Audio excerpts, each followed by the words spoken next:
Class 4 এর English for today এই বইটি থেকে পড়া হচ্ছে ইউনিট 26 বা 26 নম্বর অধ্যায়। অধ্যায়ের টাইটেল হলো রাইট ওয়েল 3, অর্থাৎ ভালোভাবে লিখো। এটা পড়া হচ্ছে রাইট ওয়েল 3 নাম্বার মানে থেকে পার্ট থেকে লেসন হলো 1-3, আর এটার পৃষ্ঠা নাম্বার হচ্ছে 52 বা 52 পৃষ্ঠা। তো এখানে আমরা একটা ছবি দেখতে পাচ্ছি, এখানে একজন ছেলে এবং মেয়ে কথা বলছে, এখানে তার ডায়লগটা দেয়া আছে। তো একজনের নাম বিজয়, এর নাম বিজয়, আর এর নাম ফারা। তো বিজয় বলছে, high Farah, do you like sport? তুমি কি খেলাধুলা পছন্দ করো? তখন ফারা উত্তরে বলছে, ইয়েস আই ডু, হ্যাঁ আমি খেলাধুলা স্পোর্টস ভীষণ পছন্দ করি।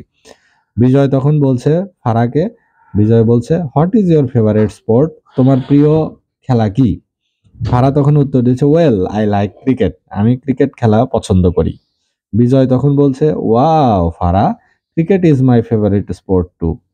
ও, তোমার সাথে তো আমার মিলে গেল, ক্রিকেট আমারও ভীষণ পছন্দের খেলা, প্রিয় খেলা।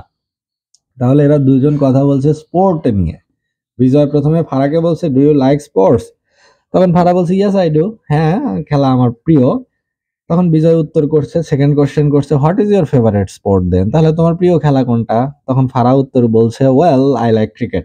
বেশ, আমি তোমাকে বলছি আমি আসলে ক্রিকেট খেলাটা পছন্দ করি। তখন বিজয় বলছে, ওয়াও ফারা, ওয়াও বেশ তো, cricket is my favourite sport too, cricket খেলা তো আমারও ভীষণ প্রিয়, আমার ভীষণ পছন্দের।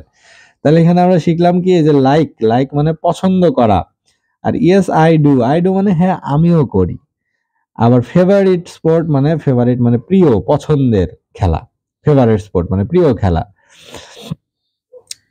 তাহলে কোনো কনভারসেশন শুরু করতে গেলে বলা যেতে পারে কেউ যদি কিছু পছন্দ করে, যেমন ডু ইউ লাইক ম্যাঙ্গো, তুমি কি আম পছন্দ করো? Do you like juice? Do you like milk? এইভাবে প্রশ্ন করতে হবে। যদি করে তাহলে বলতে হবে yes I do, yes I do, হ্যাঁ আমি করি।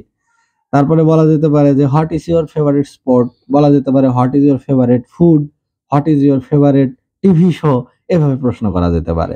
তখন উত্তরে বলবে, হ্যাঁ I like cricket, I like badminton, I like football, এরকম।